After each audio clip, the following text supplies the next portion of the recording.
Bueno, hola a todos.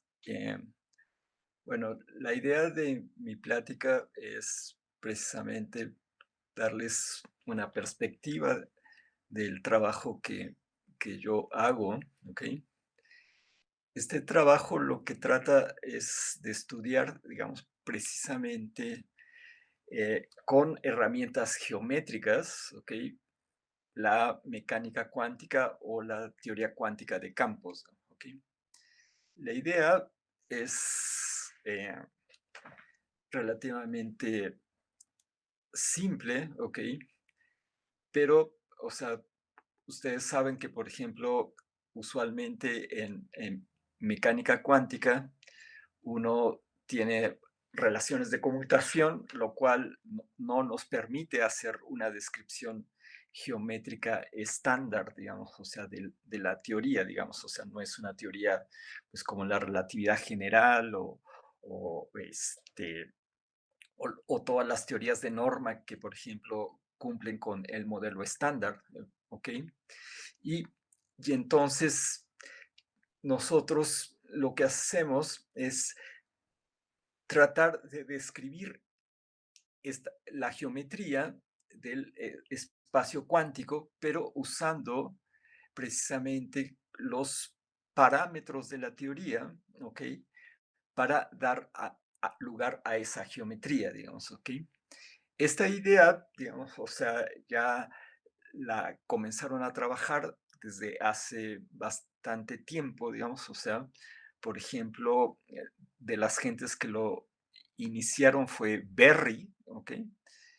Que él precisamente ganó el premio Nobel con la idea de introducir precisamente lo que se llama la fase de Berry, ¿ok?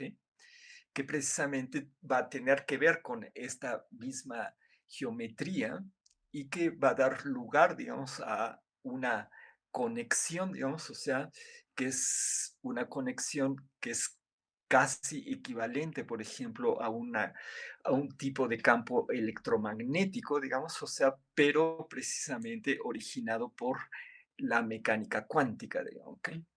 Entonces, esa es la idea general, digamos, ¿ok?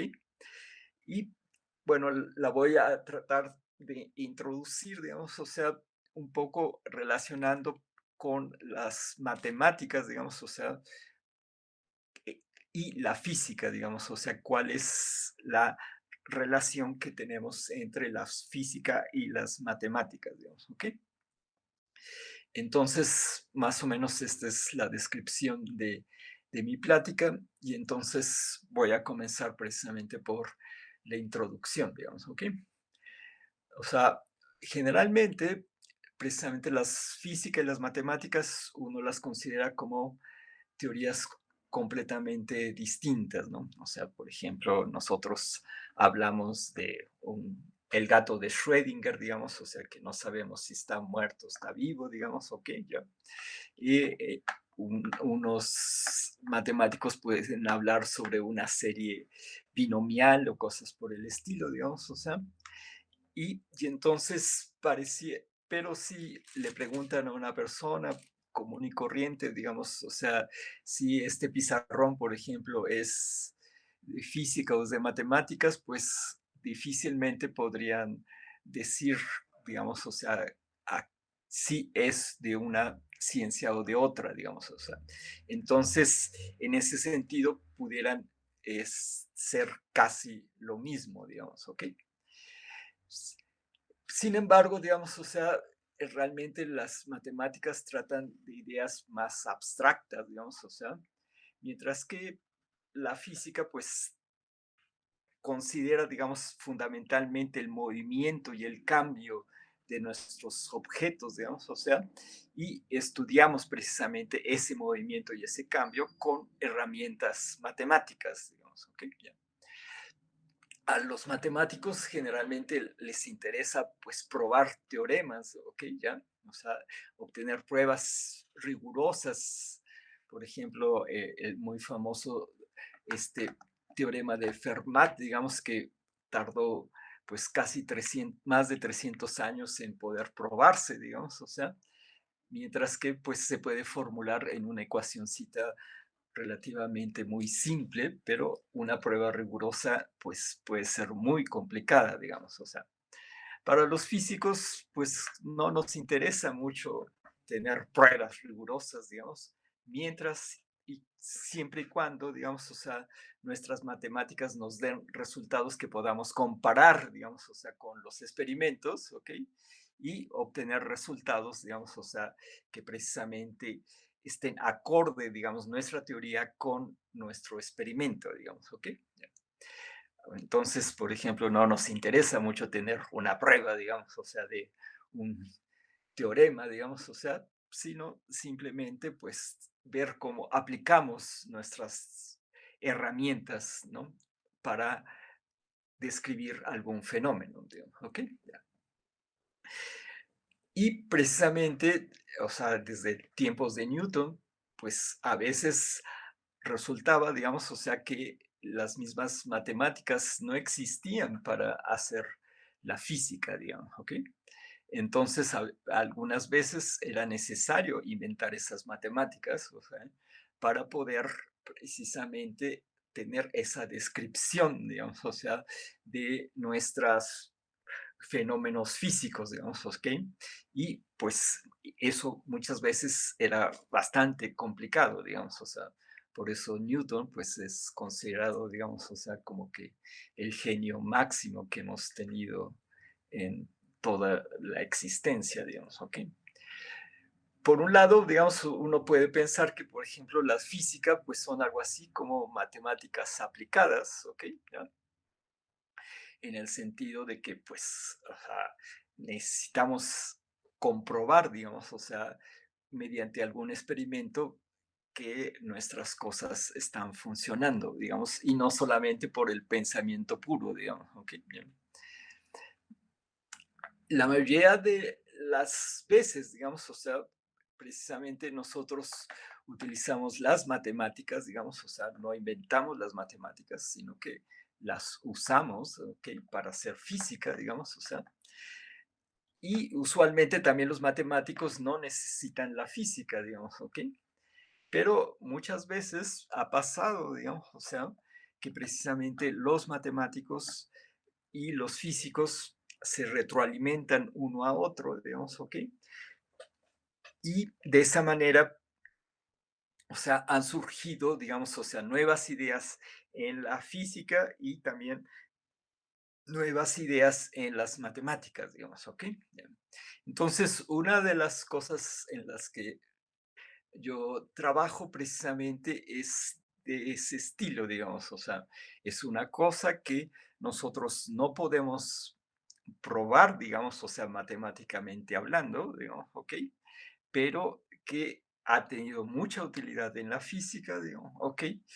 Pero que los matemáticos aún no piensan, digamos, o sea, que es precisamente una buena teoría matemática, digamos, ¿ok? Entonces, voy a tratar de explicarles, digamos, o sea, con un conceptos de mecánica, digamos, ¿ok? Cuál es como la idea en que nosotros trabajamos, fíjense. O sea, nosotros sabemos que si nosotros tenemos un sistema mecánico, lo podemos describir a través de nuestras ecuaciones de Hamilton, ¿no? ¿Ok? Las cuales satisfacen estas relaciones de, o sea, nuestro paréntesis de Poisson, digamos, o sea, entre las Qs y las Ps, digamos, o sea, que es delta y J, digamos, ¿ok? Y lo que nosotros queremos ver, digamos, o sea, es precisamente que en nuestros espacios, del espacio de P's y Q's, digamos, o sea, nosotros tenemos ciertas familias de transformaciones, o sea, que precisamente se llaman las transformaciones canónicas, digamos, o sea, que nos dicen, digamos, o sea, esencialmente cómo puede evolucionar un sistema, digamos, ¿ok? ¿Ya? Entonces, por ejemplo, mediante una transformación canónica, digamos, ¿ok? Yo puedo llevar, digamos, o sea, la trayectoria, digamos, o sea, de una partícula, digamos, o sea, precisamente a un punto, digamos, ¿ok? Ya, ¿ok? Entonces, ¿cómo se aplica eso? Pues lo vamos a aplicar, digamos, ahora suponiendo precisamente que tenemos un conjunto de parámetros del- de los cuales precisamente dependen nuestras coordenadas, ¿ok? ¿Ya? Y, por ejemplo, ¿qué pueden ser esos parámetros? Pues pueden ser, por ejemplo, la masa, puede ser el mismo tiempo, por ejemplo, digamos, o sea, y pueden ser, digamos, la carga, o sea, cualquier tipo de parámetros que nosotros podamos tener en nuestra teoría, digamos, o sea, esos son los parámetros, estos alfa de los que estoy yo hablando, digamos, ¿ok? El punto, digamos, es que imagínense que precisamente nuestras coordenadas dependan de esos parámetros. Entonces, pues yo puedo hacer un desarrollo de Taylor, digamos, o sea, precisamente de mis coordenadas en términos de esos parámetros, digamos, ¿ok? Y quedarme, pues, por ejemplo, a primer orden, digamos, ¿ok? También puedo hacerlo del momento, también puedo hacer lo mismo, digamos, ¿ok? Pero aquí la idea, digamos, es precisamente reinterpretar estas transformaciones, digamos, ¿ok? En términos de lo que los matemáticos llaman precisamente un generador de la transformación, que va a ser esta A, fíjense, ¿ok? Y de tal manera que yo pueda escribir precisamente es- esta, este desarrollo de Taylor, digamos, o sea, de esta manera, digamos, como la acción, fíjense, de mi coordenada con mi generador de la transformación, que es este A, digamos. ¿Ok? ¿Ya? Entonces, yo puedo reescribir estas transformaciones diciendo que es este A, digamos. ¿Ok? ¿Ya? ¿Ok? Y eso debe de ser equivalente a lo que tengo acá. ¿Ok? ¿Ya? Entonces, fíjense cómo puedo interpretar esto, digamos, o sea, por ejemplo, si tomo como en cuenta que mi parámetro es el tiempo, fíjense. Entonces yo hago un desarrollo de Taylor acá, digamos, ok, ya. Entonces esto, fíjense, pues es la velocidad, digamos, ok, ya. Y entonces ahora yo lo interpreto, digamos, o sea, como decía antes, en términos de un generador, digamos, o sea, y me doy cuenta, fíjense, usando las ecuaciones de Hamilton, que ese generador precisamente debe de ser el hamiltoniano, digamos, ¿ok? Entonces, ¿qué cosa genera traslaciones en el tiempo, digamos? O sea, pues precisamente mi hamiltoniano, digamos, o sea, es el generador de traslaciones en el tiempo, digamos, ¿ok? ¿Ya? Y eso mismo se aplica, por ejemplo, cuando hacemos la transformación en el caso de los momentos, ¿ok? ¿Ya? Bueno, eso también les iba a decir que si tienen preguntas, digamos, o sea, en cualquier momento sería bueno que me las hicieran, digamos, o sea, para que yo sienta un poco que tenemos un cierto contacto, digamos, ¿ok? ¿Ya? Entonces, una forma de interpretar, digamos, precisamente también estas transformaciones canónicas, digamos, o sea, como esta, es en términos de lo que se llama una funcional generadora, digamos, ¿ok? ¿Ya? Que, por ejemplo, aquí estoy diciendo, digamos, o sea, que mi funcional generadora precisamente va a depender de unas coordenadas que le voy a llamar Q0 y de una coordenada que le voy a llamar Q, digamos, o sea, y entonces uno dice que si esta funcional generadora es lo que se llama de tipo 1, digamos, o sea, debe de cumplir estas relaciones que están aquí, digamos, ¿ok? ¿Ya? Entonces, si yo hago la identificación de, o sea, con respecto a mi A, digamos, o sea, en el sentido de mi transformación de los parámetros, digamos, o sea, y tengo esta relación en términos de mi funcional generadora, fíjense, lo que puedo identificar es que mi A, digamos, o sea, corresponde precisamente a una parcial de mi funcional generadora con respecto a los parámetros, digamos, ¿ok? Si se dan cuenta, digamos, o sea, esta A, digamos, o sea, si yo le interpreto ahora, digamos, o sea, como si fuera un potencial electromagnético, lo que encuentro, fíjense, es que lo que uno llama la curvatura, pero ustedes pueden llamarlo el campo magnético, digamos, o sea, ¿ok? El campo magnético que yo obtendría de este potencial, digamos, o sea, vectorial, digamos, ¿ok? Me va a dar precisamente que es cero, digamos, ¿ok? ¿Ya? Entonces, ¿qué es lo que yo necesito para poder interpretar estas As, digamos? O sea, lo que necesito es que precisamente esas As fueran, digamos, o sea, algo distinto precisamente de parciales, digamos, ¿ok? ¿Ya? Para poder obtener, digamos, o sea, un campo que fuera distinto de cero, digamos, ¿ok? Y entonces, eso es la idea. Y fíjense, aquí esto va a corresponder a lo que se llama la conexión de Berry, digamos, o sea, en un caso, digamos, o sea, ya de mecánica cuántica, digamos, ¿ok? Entonces, para precisamente hacer la descripción en términos de mecánica cuántica, ¿ok? Nosotros vamos a hacer la descripción usual, digamos, o sea, que se hace, y después voy a ver cómo se puede modificar, digamos, o sea, esa descripción, digamos. ¿Okay? Entonces, imagínense que yo tengo un estado de mi sistema cuántico, que le llamo psi, digamos, o sea, y ese estado depende de unos ciertos parámetros que se llaman lambda, ¿ok?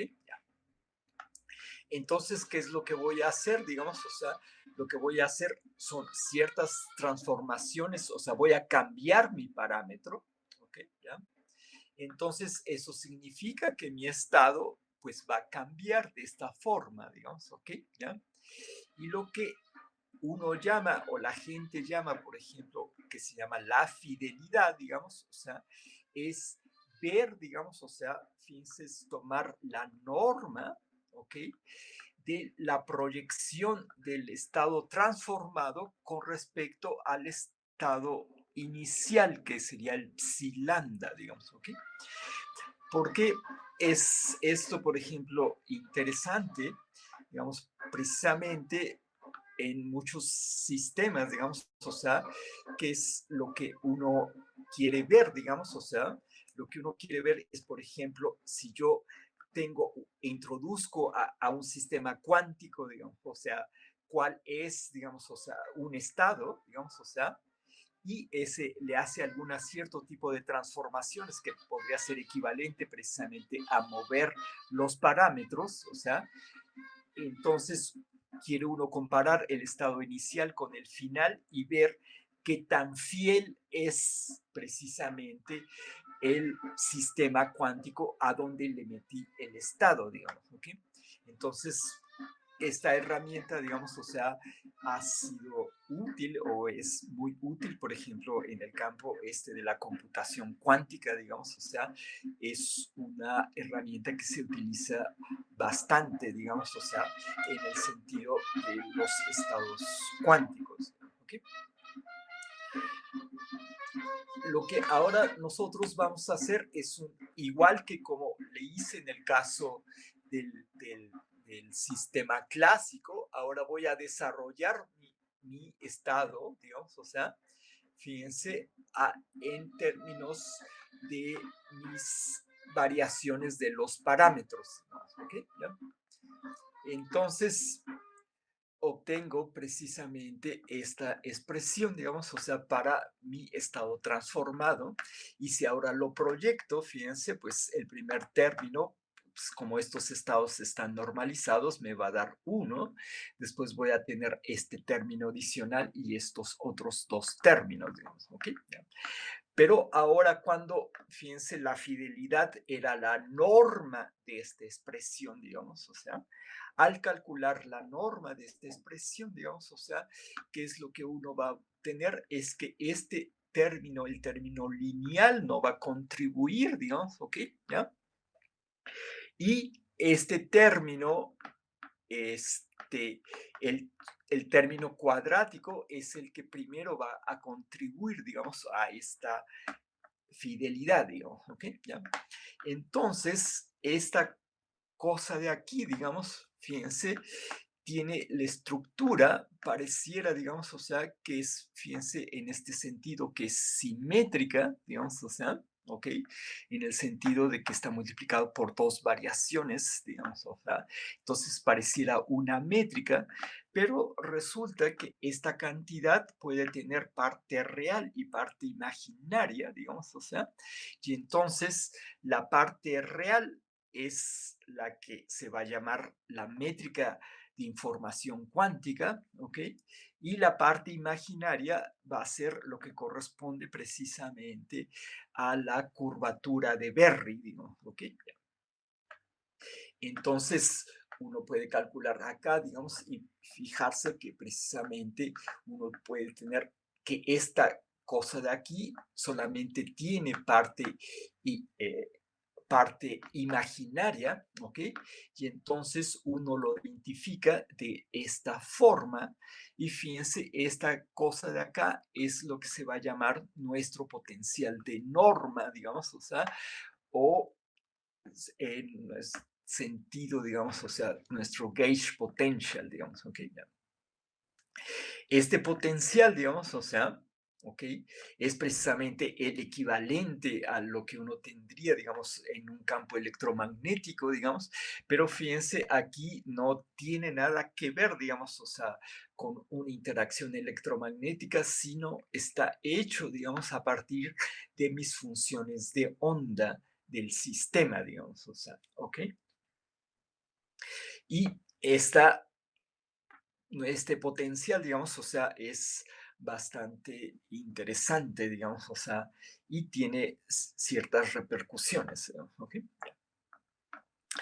También la parte real, digamos, o sea, de esta expresión completa, digamos, o sea, precisamente va a corresponder a lo que les decía que es la métrica de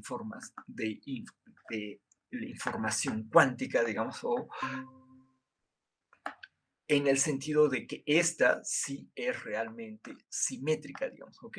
Y entonces, ¿con qué vamos a hacer nuestra geometría? Pues precisamente vamos a hacer esta geometría con esta G, digamos, ¿ok? ¿Ya? Pero fíjense, esta geometría no tiene nada que ver, digamos, o sea, con la geometría del espacio, digamos, o sea, como tal, digamos, o sea, estas parciales son siempre con respecto a mis parámetros, o sea, son estas parciales con respecto a estos parámetros lambda, digamos, o sea, los que hacen esta métrica, digamos, ¿ok? Ya. Entonces, esta métrica tiene que ver precisamente con ese espacio de parámetros, pero nosotros podemos hacer con este espacio de parámetros geometría riemanniana usual, digamos, ¿ok? ¿Ya? Y lo que es interesante es que estas cantidades, o sea, tanto la G como la A, nos van a dar información del sistema cuántico, fíjense, ¿ok? Por ejemplo, ¿qué tipo de información podemos obtener con esta métrica? Pues podemos obtener, por ejemplo, información de lo que se llaman las transiciones de fase cuánticas, digamos, o sea, las transiciones de fase cuánticas usualmente, si ustedes han oído, por ejemplo, o seguramente han visto, digamos, o sea, qué es una transición de fase, usualmente uno introduce, digamos, o sea, una cierta temperatura, digamos, o sea, y cambia la temperatura, digamos, y debido precisamente a ese cambio por la temperatura, se lleva a cabo, digamos, o sea, la transición de fase, por ejemplo, no sé, de líquido a vapor o sea, o de hielo a líquido, cosas por el estilo, digamos, o sea, esas son transiciones de fase inducidas precisamente por la temperatura, digamos, ¿ok?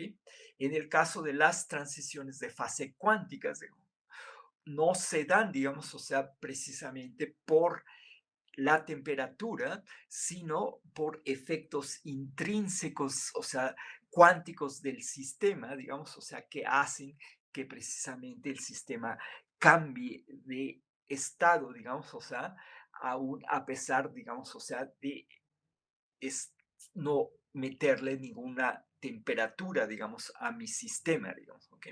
Entonces, esta métrica precisamente va a dar información, digamos, o sea, a eh, eh, esas transiciones, de qué manera, fíjense, la forma en que la va a dar, digamos, es que ustedes saben que, por ejemplo, una métrica está asociada con qué, digamos, o sea, con usualmente con una distancia, ¿no?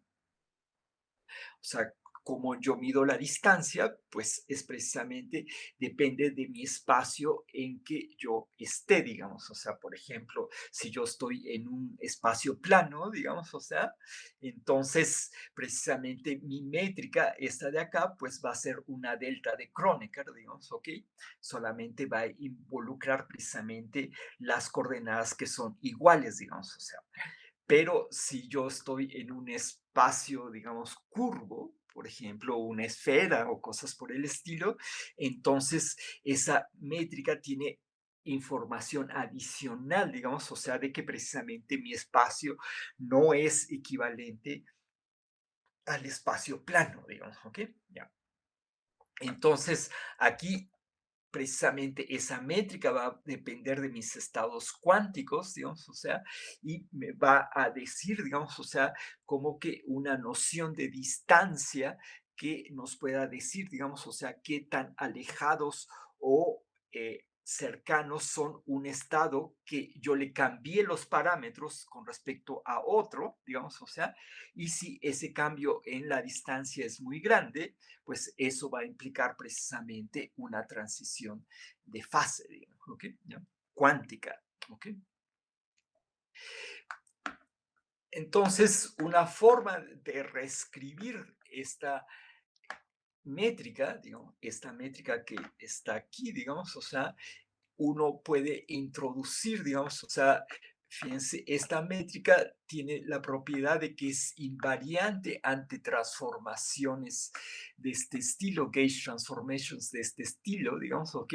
Donde aquí, fíjense, la diferencia es que este alfa ahora depende de los parámetros, o sea, no depende de las coordenadas, ¿ok? Pero si uno quiere que precisamente sea invariante ante transformaciones que dependan tanto de los parámetros lambda como de las coordenadas donde vive mi espacio de mi sistema, entonces, ¿qué es lo que tengo que hacer? Lo que tengo que hacer es definir, digamos, o sea, una derivada covariante. Fíjense, estas derivadas, de tal manera que precisamente mi sistema, digamos, o sea, pueda ser invariante ante estas transformaciones, digamos. O sea, ¿qué propiedad satisface esta derivada covariante? Es que cuando yo le pongo acá la derivada covariante a mi estado, precisamente esta cosa precisamente va a transformar de la misma forma en que transformó mi estado, digamos, ¿ok? Y entonces, fíjense, como aquí estoy calculando un producto interno, digamos, o sea, precisamente al pedir que se cumpla, que esta derivada covariante también salga aquí como una fase, digamos, o sea, pues al calcular el producto interno, pues precisamente se va a cancelar y entonces esta métrica va a ser precisamente invariante ante estas transformaciones, digamos, ¿ok? ¿Ya? Ok, entonces, esto es lo que les decía, digamos, o sea que precisamente mi derivada covariante transforma de esta forma, ¿ok? De tal manera que cuando yo defino de esta forma mi eh, derivada, mi valor esperado, digamos, ¿ok? Entonces yo obtenga que esta métrica es precisamente invariante ante estas transformaciones, digamos, ¿ok? ¿Ya? Por otro lado, uno también puede construir la parte antisimétrica y esa parte antisimétrica, fíjense, va a corresponder precisamente a lo que uno llama la curvatura de Berry, ¿no? ¿Ok? Que precisamente corresponde, si ustedes se fijan de este lado, es exactamente la expresión que uno obtendría, digamos, o sea, para un campo magnético, digamos, o sea, pero ahora inducido precisamente por mi mecánica cuántica, digamos, ¿ok? Ya. El punto es que, fíjense, si yo tengo esta curvatura, esta f, digamos, o sea, yo puedo hacer un integral, digamos, o sea, ¿y qué es lo que me va a dar? Me va a dar esta fase, digamos, o sea, que es precisamente lo que se llama la fase de Berry, digamos, ¿ok? ¿Ya? Y esta fase, que es lo que me dice, digamos, o sea, lo que me dice es que uno usualmente dice, ah, bueno, en mecánica cuántica las fases no importan, digamos, o sea, pero el punto es que precisamente esta fase está alrededor de una trayectoria cerrada, digamos, o sea, y al tomar en cuenta eso, sí va a dar una cierta contribución precisamente a mi estado cuántico, digamos, ¿ok? ¿Ya? Y mi estado cuántico va a tener información precisamente de esta curvatura, digamos, esta F a través de esta conexión A, digamos, ¿ok? ¿Ya? ¿Ok? Bueno, entonces la pregunta es que aquí todo lo que hice, digamos, o sea, si se fijan, fue en términos de funciones de onda, digamos, o sea, ¿ok? ¿Ya? Entonces estuve haciendo mecánica cuántica ordinaria y construyendo precisamente este tensor geométrico cuántico, o sea, este GAB, digamos, o sea, ¿ok? Y la idea, o sea, de mi trabajo fue precisamente tratar de ver si yo puedo obtener este tensor geométrico cuántico, digamos, o sea, a partir, digamos, o sea, de una idea que tuvo Feynman hace tiempo, digamos, o sea, de construir de otra manera la mecánica cuántica, digamos, ¿ok? Feynman lo que dijo o pensó, digamos, es si la mecánica clásica no tiene toda la información, digamos, o sea, para cuantizar un sistema, digamos, ¿ok? Ya. Y la respuesta para él es que sí, digamos, o sea, y cómo se va a obtener esa información. Ese es como que el punto, digamos, o sea, toda la información está dentro de la física clásica, digamos, o sea, pero cómo transportarla, digamos, o sea, al mundo cuántico, digamos, ok, ya. Pues su idea, digamos, o sea, es una idea muy bonita, digamos, o sea, es la siguiente, fíjense. Si ustedes tienen dos puntos, un punto A y B, digamos, ¿ok? ¿Ya? Entonces, clásicamente, lo que uno sabe, digamos, o sea, es que la trayectoria que va a seguir la partícula, ¿ok? ¿Ya? Va a ser la que haga que la acción sea mínima, digamos, ¿ok? ¿Ya? ¿Ok? O sea, y que va a dar origen a eso, pues va a dar origen precisamente a mis ecuaciones de Euler-Lagrange, digamos, ¿ok? Ya. Entonces, mis ecuaciones, la solución que me dan las ecuaciones de Euler-Lagrange es la que dice, digamos, o sea, que precisamente mi acción tiene que ser mínima, digamos, o sea, para ir de un punto a otro, y esa es la trayectoria que va a seguir clásicamente mi sistema, digamos, ¿ok? Ya. Lo que dijo Feynman es, ah, pero ahora, ¿qué va a pasar en el mundo cuántico, digamos? ¿Ok? Lo que va a pasar en el mundo cuántico es que la trayectoria que va a seguir mi partícula no es la única la que minimiza la acción, digamos, o sea, ¿ok? Sino que la trayectoria que va a seguir mi partícula pueden ser todas las trayectorias posibles, digamos, o sea, y eso es a lo que se llama la integral de trayectoria, digamos, o sea, o de trayectorias, digamos, o sea, en el sentido de que yo tengo que sumar sobre todas las trayectorias posibles, digamos, o sea, para ir de un punto a otro, digamos, o sea, inclusive trayectorias que puedan ser que, por ejemplo, yo me voy a infinito, digamos, o sea, y regreso de infinito y llego otra vez al punto B, digamos, ¿ok? ¿Ya? Esa trayectoria también puede contribuir, digamos, o sea, de manera cuántica, ¿ok? ¿Ya? Lo único, y ahí viene el punto, es que cada trayectoria está pesada, o sea, lleva un factor de peso y ese peso es lo que sería la información cuántica y que es precisamente está pesada por el valor de su acción entre I h barra, digamos. ¿Ok? Y acá, fíjense, esta I que yo puse acá, digamos, o sea, pareciera que no es nada especial, digamos, o sea, pero eso es precisamente lo que a los matemáticos no les gusta, digamos, ¿ok? ¿Ya? ¿Por qué, digamos? O sea, porque esta explicación, por ejemplo, esta idea de sumar sobre todas las trayectorias, digamos, ¿ok? Ya un matemático que se llama Norman Wiener hizo precisamente para describir el movimiento browniano, ¿ok? Él tomó en cuenta esa idea, digamos, o sea, esta de sumar sobre todas las trayectorias posibles, ¿ok? Para ir de un punto a otro, digamos, ¿ok? Pero el punto es que para él, digamos, o sea, precisamente en lugar de llevar esta I, digamos, ¿ok? Que lleva un signo menos, digamos, o sea, de tal manera que haga, pues, que precisamente hace que este factor, digamos, si la acción es muy grande, entonces, ¿eso qué quiere decir? Quiere decir que precisamente esa trayectoria va a decaer, digamos, o sea, si yo le pongo el signo menos. Pero si yo le pongo una I, digamos, ustedes saben que lo que va a pasar es que la cosa va a oscilar, digamos, o sea, ¿no? Y entonces va a oscilar más rápido dependiendo de cuánto tenga el valor de la acción, digamos, o sea.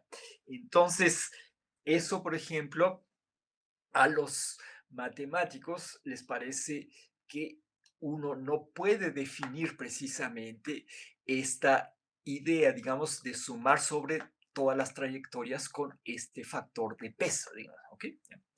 Sin embargo, digamos, o sea, para todos los físicos o la mayoría de los físicos, dice, pues no hay problema siempre y cuando precisamente que pase, pues se compruebe el experimento y el experimento nos diga, pues están bien, digamos, ¿ok? ¿Ya? ¿Ok? Pero si, si el experimento dijera, pues está mal, pues entonces nos olvidamos de esa idea. Y resulta que si nosotros aplicamos esta idea, digamos, o sea, los matemáticos por el contrario dicen, no, eso es una tontería, digamos, o sea, ¿no? O sea, no se puede dar sentido matemático correcto, digamos, a esta suma, digamos, ¿ok?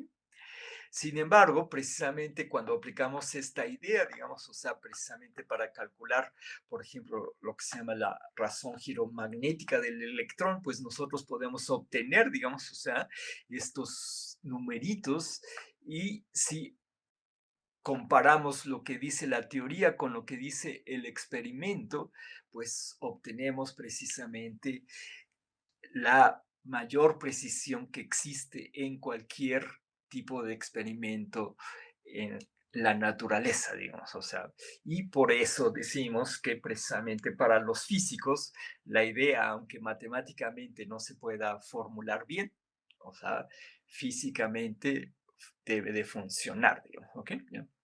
Y entonces, precisamente, nuestra idea es formular, digamos, esta idea de que teníamos de nuestro tensor geométrico cuántico, este de acá, digamos, ¿ok? En términos precisamente de integrales de trayectoria, digamos, ¿ok? Ya, ¿ok? Entonces, para hacer eso, digamos, o sea, ¿qué es lo que vamos a considerar, digamos? O sea, lo que vamos a considerar es que nuestro espacio, digamos, o sea, precisamente primero está definido con una densidad lagrangiana, digamos, o un lagrangiano, digamos, para donde tenemos que los parámetros, digamos, o sea, son lambdas, digamos, ¿ok? Y decimos que precisamente ese, en el tiempo de menos infinito a cero, digamos, o sea, en todo ese intervalo de tiempo, mi lagrangiano que va a cumplir mi sistema es ese, digamos, ¿ok? Ya, ¿ok? ¿Y qué decimos después? Digamos, o sea, decimos que en el tiempo de cero a infinito, precisamente ahora mi nuevo lagrangiano que va a satisfacer el sistema es el lagrangiano donde ahora es el lagrangiano original más precisamente el operador de deformación, digamos, o sea, que me genera las translaciones precisamente en esos parámetros, digamos, ¿ok? ¿Ya? ¿Y qué es lo que va a hacer esencialmente estos O's? Pues son precisamente, si se dan cuenta, digamos, o sea, como le habíamos hecho antes, es precisamente las derivadas de mi lagrangiano original con respecto a los parámetros, digamos, o sea, eso va a ser precisamente mis O's, digamos, ¿ok? Ya. Ahora, ¿qué va a pasar? Fíjense, yo necesito tomar en cuenta, digamos, o sea, que precisamente este sistema, digamos, o sea, el L1, va a tener un estado base que no necesariamente sea equivalente al estado base de este lagrangiano, ¿me entienden? ¿Ok? ¿No? Y entonces al estado base original le voy a llamar omega cero, ¿ok? Y al estado base deformado, digamos, o sea, que va a satisfacer esta teoría, le voy a llamar omega uno, digamos, ¿ok? Entonces, ese va a ser mi nuevo estado, digamos, ¿ok? Y entonces, ¿cómo voy a definir mi fidelidad, digamos? O sea, precisamente como la proyección, digamos, o sea, de mi estado, la norma de mi proyección del estado base, digamos, o sea, cuando mi t tiende a menos infinito con respecto a mi estado base deformado, digamos, o sea, cuando mi tiempo tiende a infinito, digamos, ¿ok? Ya. Entonces, precisamente, ¿qué es lo que vamos a definir, digamos? O sea, lo que voy a definir es qué sería un estado, digamos, proyectado sobre mi estado base, digamos. Y ese, fíjense, acá estoy poniendo esta expresión, digamos, o sea, lo que implica esta integral significa precisamente de sumar sobre todas las trayectorias posibles, digamos, o sea, en qué tiempo, en mis tiempos de menos infinito a cero, digamos, ¿ok? Ya, ¿ok? Esto de acá, esta Z0, digamos, es lo que nosotros le llamamos la funcional generadora, digamos, o sea, que tiene un poco el equivalente de lo que les había platicado antes en mecánica clásica de la funcional generadora de la transformación canónica, digamos, o sea, nada más que aquí va a ser algo más complicado, digamos, está en términos precisamente de mi integral de trayectoria y aquí sí, fíjense, voy a sumar desde menos infinito hasta más infinito de mi lagrangiano original, digamos, ¿ok? Ya. ¿Ok? Y esa, por eso le voy a llamar Z0, digamos, ¿ok? También puedo definir la proyección sobre mi estado final, mi estado base final, digamos, o sea, donde tengo mi lagrangiano deformado, que es esta expresión, digamos, ¿ok? ¿Ya? Y también mi funcional generadora para mi lagrangiano deformado será esta expresión, digamos, ¿ok? ¿Ya? ¿Ok?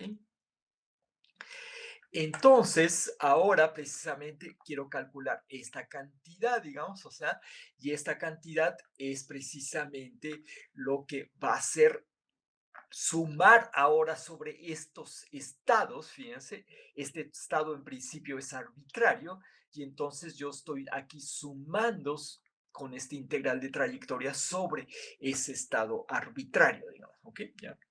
Y al hacer el producto de estas dos expresiones, lo que resulta, digamos, o sea, es esta cantidad, digamos, ¿ok? ¿Ya?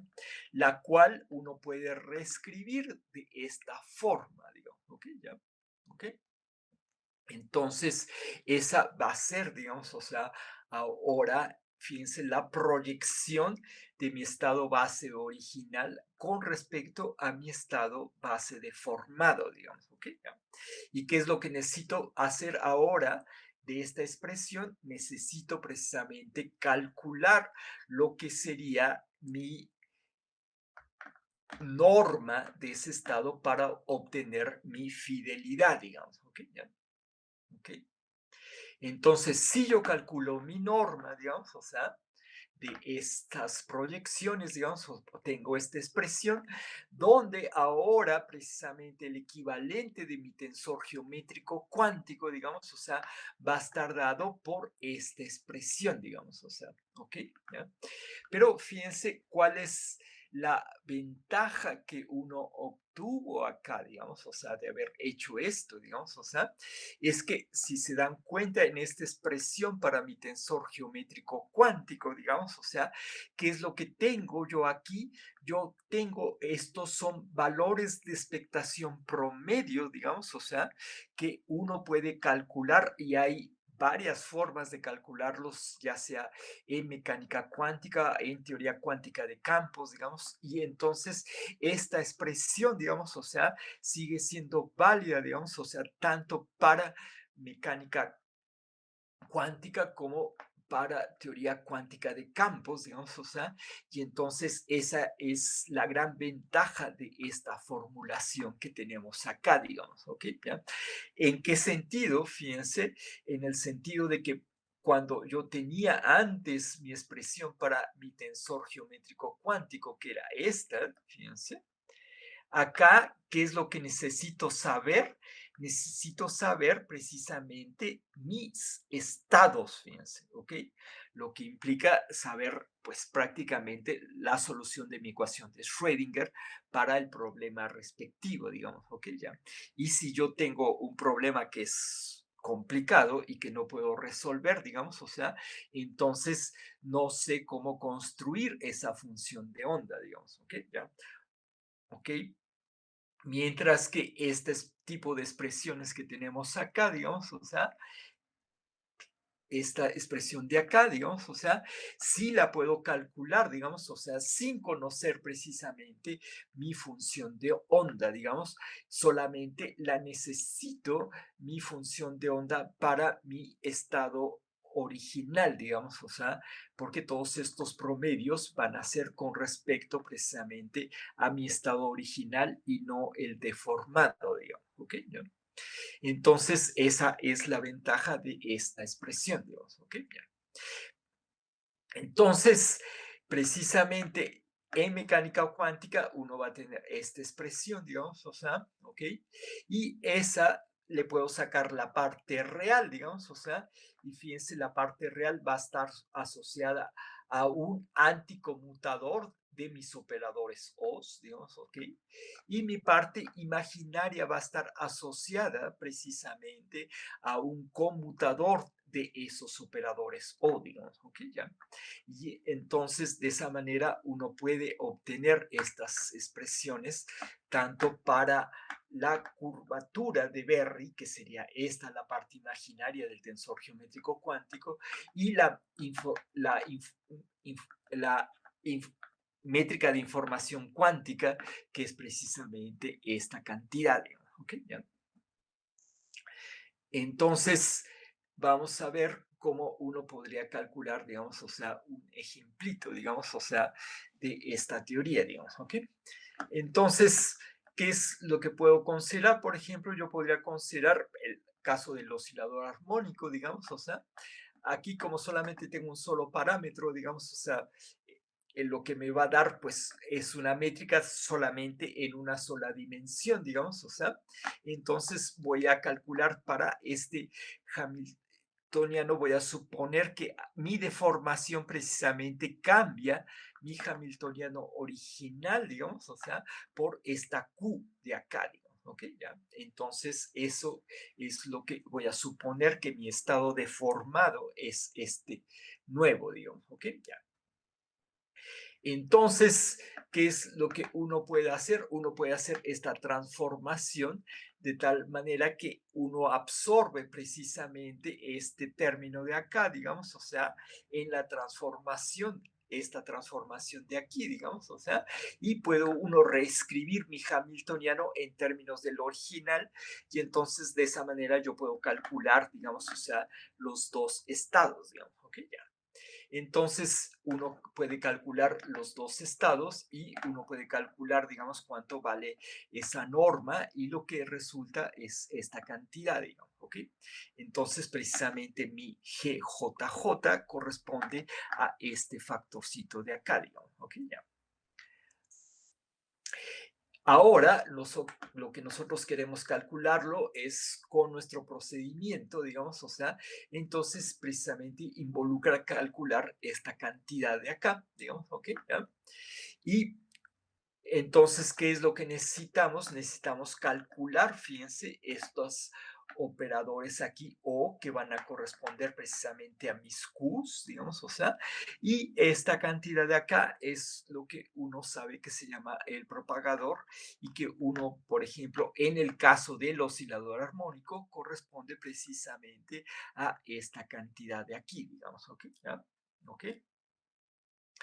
Entonces, uno que puede hacer, digamos, uno puede hacer todos los cálculos que necesita aquí hacer, digamos, para calcular estas cantidades, digamos, o sea, estas de aquí me van a dar cero, digamos, o sea, y lo que voy a obtener es precisamente el mismo resultado que yo obtuve en el caso cuántico, digamos, ¿ok? O sea, haciendo ese procedimiento, digamos, ¿ok? ¿Ya?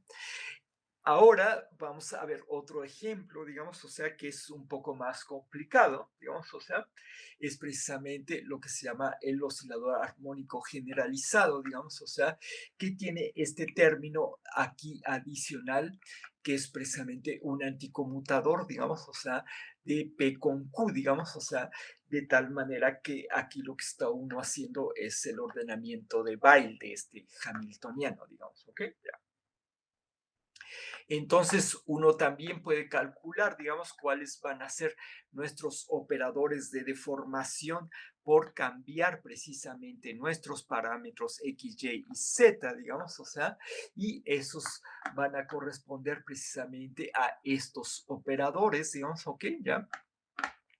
Uno también usando una transformación canónica puede resolver, digamos, o sea, este sistema cuántico y la amplitud que va a dar es precisamente esta de acá, digamos, o sea, donde estas funciones de acá van a corresponder precisamente a los polinomios de Hermite del mismo oscilador armónico, pero tiene esta parte imaginaria que precisamente nosotros la va a venir, fíjense, depende solo de este término.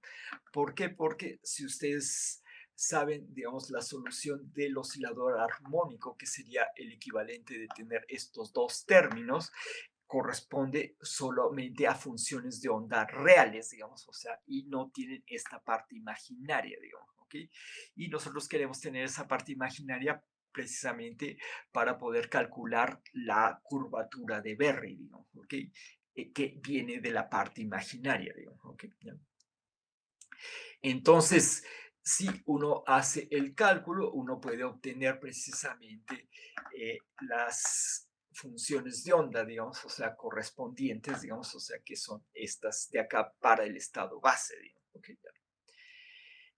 Y si uno hace el cálculo de la métrica y de la curvatura de Berry, lo que obtiene son estas expresiones, digamos, o sea, que también las podemos calcular usando nuestro procedimiento, digamos, o sea, y resulta ser que al final, digamos, o sea, fíjense, nosotros tenemos aquí ciertas cosas que algunos, precisamente a los matemáticos, pudieran no parecerles muy buenas, digamos, o sea, y precisamente en ese sentido, ¿qué es lo que necesitamos hacer, digamos, o sea, lo que necesitamos hacer es precisamente una rotación de Vic, precisamente para que estos términos de acá, fíjense, estos términos nos podrían dar oscilatorios, digamos, o sea, y entonces en ese término no se van a cancelar, digamos, pero con una rotación de Vic, que significa mandar al tiempo imaginario,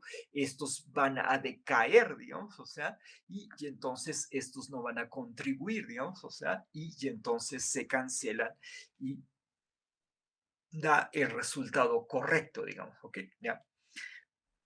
Entonces, ese es el tipo de cosas que nosotros como físicos tenemos que hacer, digamos, o sea, y que, por ejemplo, los matemáticos no quieren hacer, por ejemplo, porque piensan que está mal hecho, digamos, ¿ok? Pero el resultado es que si yo calculo precisamente las componentes de mi métrica, el resultado es exactamente el que uno obtendría, digamos, sin hacer esos trucos, digamos, ¿ok? ¿Ya? ¿Ok? Entonces, y nuestro procedimiento es relativamente más simple, digamos, ¿ok? Ya. Entonces, nosotros podemos calcular todas estas componentes de la métrica, digamos, o sea, y llegamos exactamente al mismo resultado que se obtuvo, digamos, o sea, en el caso cuántico directo, digamos, ¿ok? Ya. Y también podemos hacer lo mismo para la curvatura de Berry, digamos, o sea, y haciendo también el cálculo, nosotros podemos obtener exactamente la misma curvatura de Berry que uno obtendría directamente por hacer el cálculo cuántico, digamos. ¿Ok? Entonces, ahora, fíjense, como un ejemplito de lo que ya se puede hacer, digamos, o sea, y tiene más interés, digamos, o sea, en la física, vamos a considerar este modelo que se llama el modelo de Lipkin-Meshkov-Glick, digamos, o sea, que tiene este hamiltoniano, fíjense.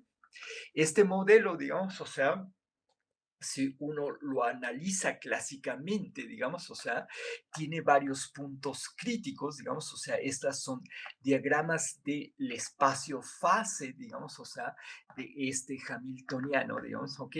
Y fíjense, va a tener estos tres, cuatro puntos críticos, digamos, o sea, fíjense, estos puntos críticos son lo que uno llama elípticos, o sea, el problema, digamos, alrededor de estos puntos, digamos, o sea, oscila establemente, mientras que alrededor de este punto, digamos, o sea, precisamente empieza aquí este es un punto, fíjense que es elíptico, digamos, o sea, y este es un punto inestable. Pero fíjense que cuando nosotros cambiamos los parámetros, fíjense, o sea, nos vamos cambiando los parámetros, estos puntos que son estables se van acercando a este otro punto de acá, digamos, o sea, hasta que llega precisamente a lo que sería lo que nosotros llamamos el omega crítico y que corresponde precisamente a el punto donde estos tres puntos se unen y se vuelve uno solo, digamos, o sea, y entonces existe que una transición de fase del sistema, digamos, o sea, porque pasa de tener estos tres puntos críticos a tener uno solo aquí, digamos, ¿ok? ¿Ya? ¿Ok? Entonces, eso, ¿cómo lo podemos describir precisamente en términos de mis métricas y de mi curvatura, digamos? O sea, pues lo que va a hacer es, fíjense, si yo calculo las componentes, digamos, o sea, de la métrica, son estas tres, digamos, o sea, estas tres son las componentes de la métrica, y fíjense, esta sería precisamente lo que se llama la separatriz, o sea, Profesor, lo que sí, sí, disculpe que lo interrumpe. 15 minutos más, por favor. ¿Ok? sí, sí, sí, ya voy a acabar casi, digamos, sí, ok, ok. Entonces, lo que corresponde aquí, digamos, o sea, es precisamente a este punto, es lo que corresponde a mi separatriz, digamos, o sea, del sistema, digamos, donde se separan, digamos, o sea, precisamente este sistema, digamos, o sea, que tiene estos tres puntos críticos, de este que tiene uno solo de acá, digamos, ¿ok? ¿Ya? Y entonces uno puede describir precisamente esa estructura y me da, digamos, precisamente estas gráficas y yo las puedo hacer, digamos, o sea, precisamente antes de que uno obtenga precisamente la transición de fase, uno ve, digamos, precisamente cómo las métricas, estas cambian, digamos, o sea, cerca de la transición de fase, y esto es precisamente la curvatura de esta métrica, de estas componentes de la métrica, digamos, ¿ok? Y uno puede ver que precisamente reproduce, digamos, o sea, la misma estructura, digamos, o sea, que uno tiene en la transición de fase, digamos, ¿ok? ¿Ya? Entonces, mi sistema precisamente puede hacer con estas métricas, digamos, o sea, reproducir mis transiciones de fase cuánticas, digamos, o sea, y inclusive verlas, digamos, o sea, para sistemas con menores tipos, menor número de partículas que corresponde todavía no a la verdadera transición de fase que se lleva a cabo precisamente cuando uno tiene un número infinito de partículas, digamos, ¿ok? Entonces, esa es la idea de por qué utilizar este tipo de herramientas, digamos, ¿ok? Y una cosa que uno puede hacer es, por ejemplo, extender, digamos, o sea, precisamente estos cálculos a utilizar una teoría de campo, por ejemplo, digamos, o sea, aquí esto es una teoría de campo y aquí, por ejemplo, tenemos dos parámetros, este alfa y este j, digamos, o sea, y podemos calcular la métrica, ¿ok? En este caso de esta teoría de campo, digamos, o sea, obteniendo este resultado, digamos, ¿ok? ¿Cuál es la diferencia, digamos, o sea, que hay entre esto ya es una teoría de campo y la mecánica cuántica? Pues fíjense, es que aquí vamos a tener este volumen, digamos, o sea, y ese volumen precisamente es el volumen del sistema que en principio es un infinito, digamos, ¿ok? Pero todo ese infinito uno lo puede, digamos, almacenar en este volumen, digamos, o sea, y todos los demás parámetros me pueden decir cosas de mi sistema, digamos, ¿ok? ¿Ya? ¿Ok? Entonces, esa es la diferencia, digamos, o sea, entre estas cálculos cuando uno lo hace en mecánica cuántica, cuando uno lo hace en teoría de campos, digamos, ¿ok? ¿Ya?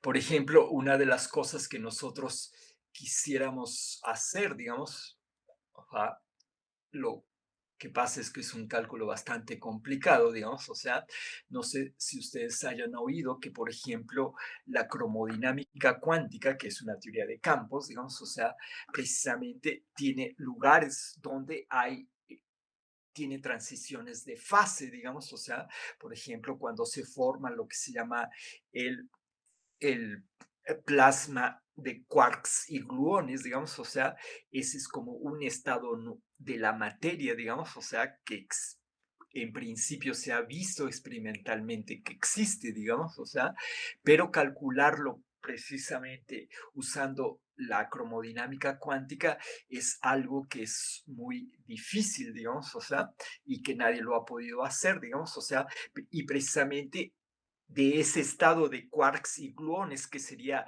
como una mezcla donde no puedo yo distinguir precisamente entre protones, neutrones o cualquier otro tipo de partícula que uno le llama hadrones, por ejemplo, a todas esas partículas. Entonces, ¿cómo precisamente ocurre esa transición de fase entre ese plasma de quarks y gluones a tener ya partículas que, pues, por ejemplo, nosotros estamos hechos de protones y neutrones y no estamos hechos de precisamente este plasma de quarks y gluones, digamos, ¿ok? Entonces, nosotros en principio, de la misma manera que nosotros aquí obtenemos las transiciones de fase utilizando estas métricas.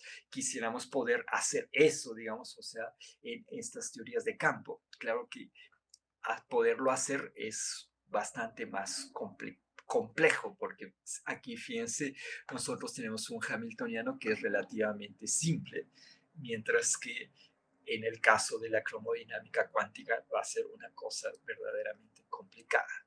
¿Okay? Bueno, entonces la idea aquí fue precisamente tratar de construir esta métrica de la información cuántica, tanto para teoría cuántica de campos como para, para mecánica cuántica, y ver que precisamente en la estructura, digamos, o sea, de este cálculo está incluido completamente el tensor geométrico cuántico, que también nos da precisamente la curvatura de Berry, digamos, ¿ok? ¿Ya? Y entonces nosotros podemos, digamos, precisamente obtener directamente ese tensor geométrico cuántico a partir de las expresiones que tenemos acá, digamos, o sea, que están en términos de promedios, digamos, o sea, de operadores, digamos, o sea, en lugar de estar en términos de funciones de onda, digamos, ¿ok? ¿Ya? ¿Ok? Bueno, ok, creo que ya te